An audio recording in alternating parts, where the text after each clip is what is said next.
Hello, my delicious co-creators. Lilou here. I'm today in Paris with Marie-Lise Labonté. Hello, Lilou.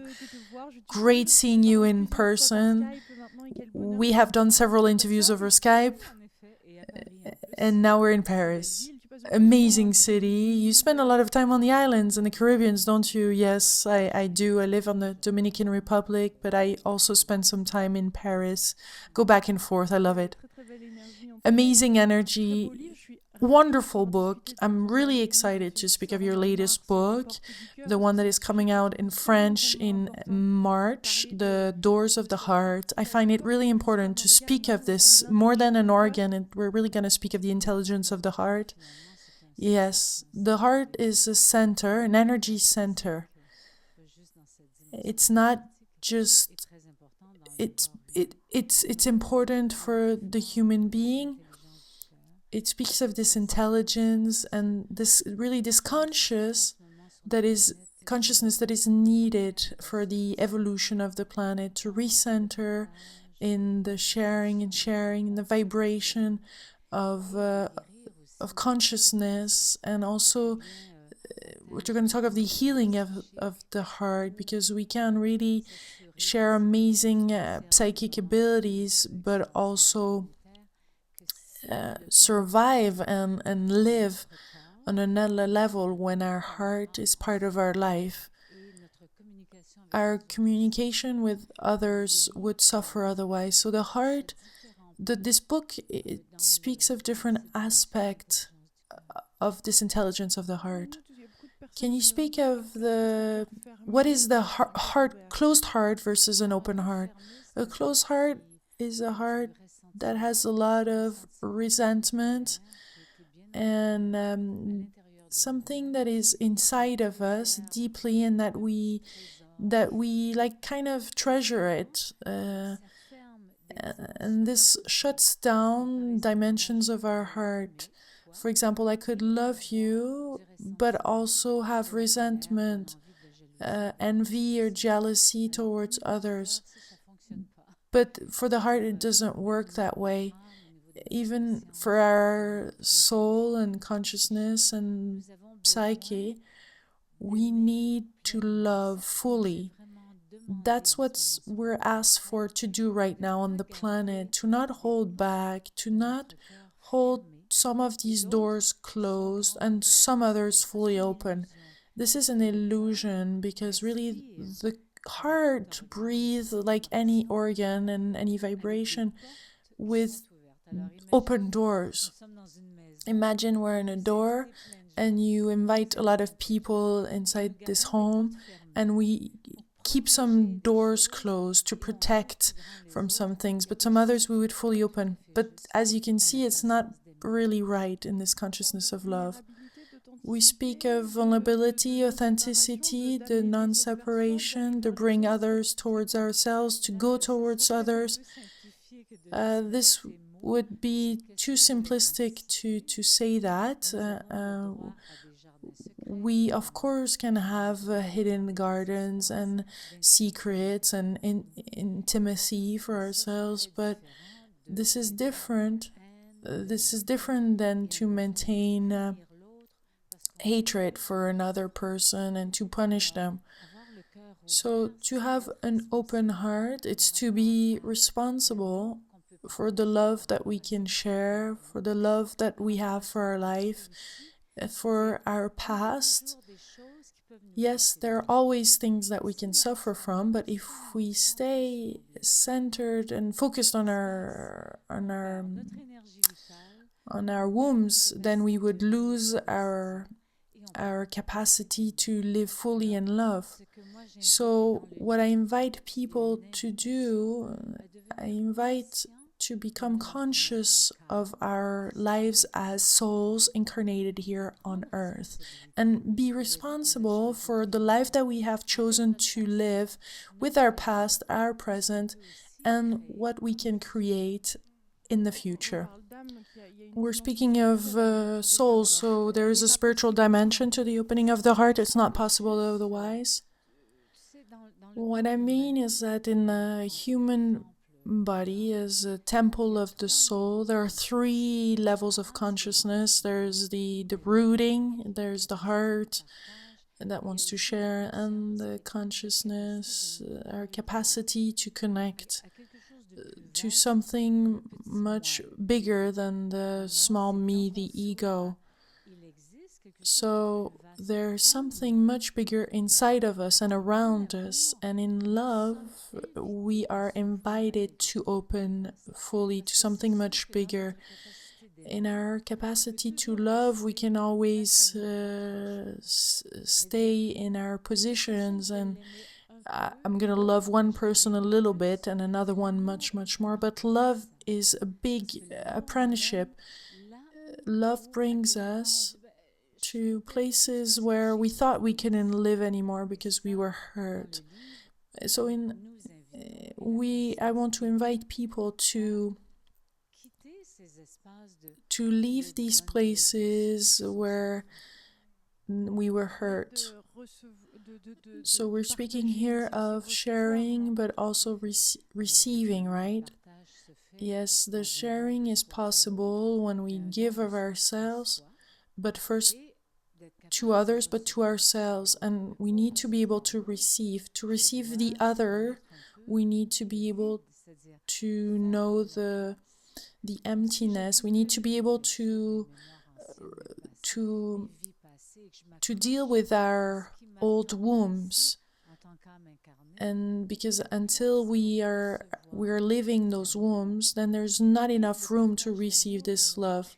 And the sharing of love would not be as powerful, because we would still be in a place where it's still closed. Yes, so yes, love is in the sharing and receiving, indeed. And receive life, not only one person to the next. Here we're speaking of the multidimensional doors, right? Yes, in our heart we have different dimensions: psychic, emotional, physical, and this emptiness, this invites us to clean all this up. So we are an entity, incarnated entity, and we live on in many different levels at the same time. But if I am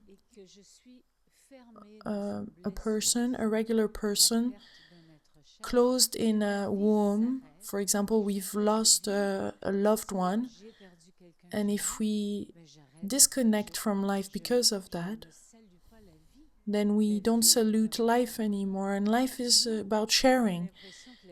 We think that we own life, but when we see life, death from close, we see that it's only something that we have for a short time. And so it's important to say yes to life and to love instead of being closed. I love to start my videos with the co-creation, because we are co-creation.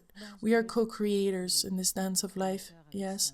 Co-creator with ourselves, to reunite all the different parts of ourselves, to align our capacity to create, and also live synchronicities that we meet in the daily life with other souls, incarnated souls that we will create, like we are doing right now. We are creating and we're sharing. These are beautiful connections that not about putting down people. It's about networks that allow to grow and to inspire and to love more. What are the characteristics of the heart? We speak often of the intuition. The heart, there's a certain wisdom. I'm going to repeat a little bit what I said earlier, is that there is intuition, but also to be able to distinguish and not just open it for any reason. So we don't put ourselves in a toxic relationship where I know that the other person doesn't respect himself or herself, and also me. So I'm able to make the difference and to choose to spend time or not with this person. So, in the intelligence of the heart, there is a consciousness and of wanting to maintain a high vibration so that the heart stays happy and open. There's a lot of joy in the heart. Of course, there is a lot of hurt and all of that, but all of this is hiding a big potential of love, of joy. It's the real joy from the childhood, the being amazed at things and being expressing ourselves and finding it so wonderful, finding life or another person beautiful. This is the intelligence of the heart. Where does this information that we receive comes from? How do we know that it's really something coming? Could it be coming from the fears too? Yes, it's important to know your heart and to know when it's a womb in this lifetime or another, but to really notice the repetition in love and to explore it's maybe, and to say that, to ask yourself and think that maybe I will stop to feed these negative, this limited beliefs, so the consciousness of love can then open.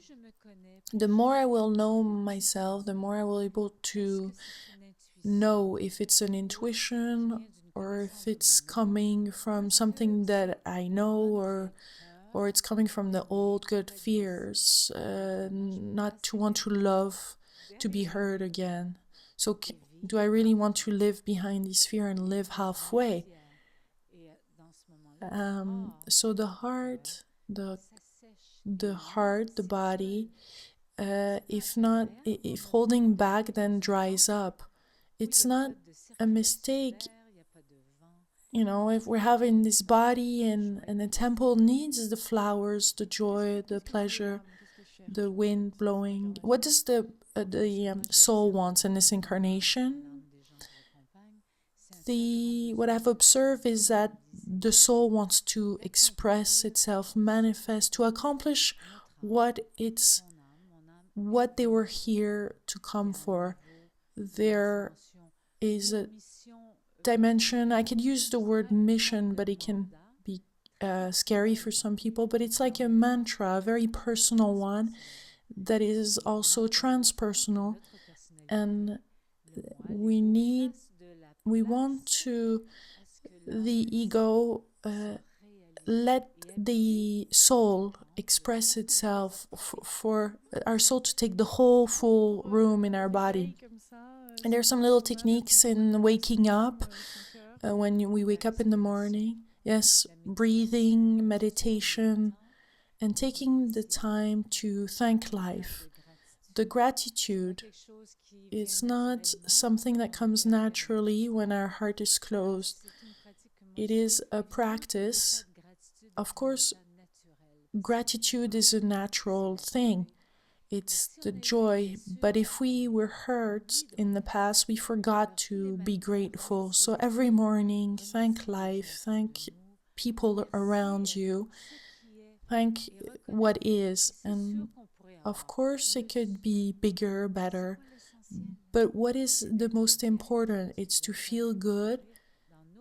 It's to feel good in our shoes, to feel well right now, to be conscious. Wow.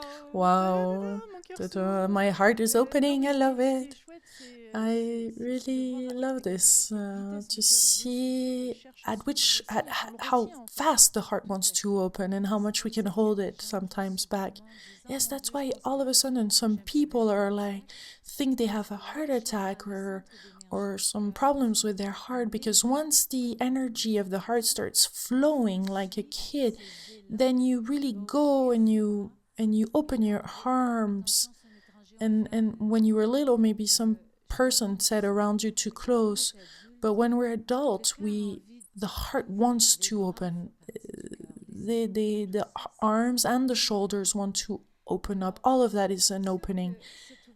And so this opening is natural, and we hold back because of our beliefs.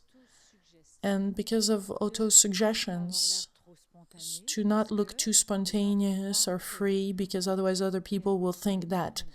No, there's so many social beliefs that are limiting, but our heart wants. The more we evolve as a soul, the more the heart has to continue and follow this evolution and be part of it. And so it would start beating up a little bit different. Some people feel it, very like physical, even small pains, but it's like an initiation, really.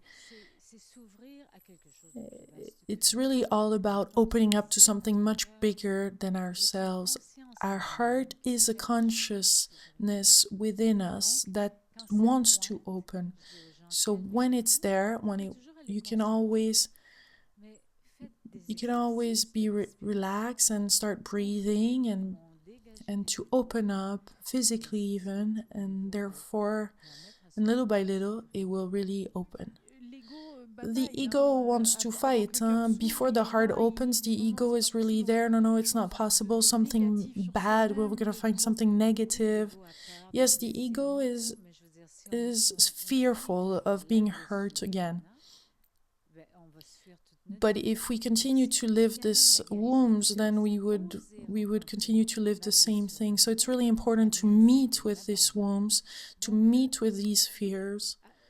For example, for me, it was the abandonment, but to continue anyway, regardless. Because the antidote to fear is love, and it transmutes everything. So I know you wrote another book about the souls, but here it's like we take the hand of the fear to go through. How does this work? Yeah, there's really doors all around the heart, all around it. And I remember one day there is a master that told me, it's amazing, your heart is open, but there is still a door that you're keeping closed. And I would know exactly what he meant. I could tell him it's exactly there. And it was really resentment that I had from the fact that I thought that my dad had abandoned me. And I was 30 years old back then, and I thought, Marie-Lise, you can't continue to live with this close. Let go of your father and what he has done.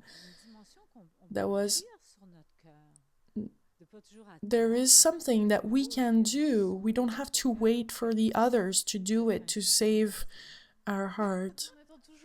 We always wait for others. Yeah, other people wait for a spiritual master, because some spiritual master would help open some doors. But you could also say, no, I'm going to leave it closed, let it close. So it's really up to us. And this little door, how did you open this one you're talking about? By letting go, simply letting go and allowing my father to be as it is, and that to know that the man I would meet would not be perfect. Magnificent, yes. Is there a last little thing that you would like to share? I would like to speak of Jérôme Manger, which I co-created this book with. We'll be able him to answer many more questions with you. Thank you so much, Marie-Lise. Much love, my delicious co-creators. Big kisses from Paris. Bye-bye.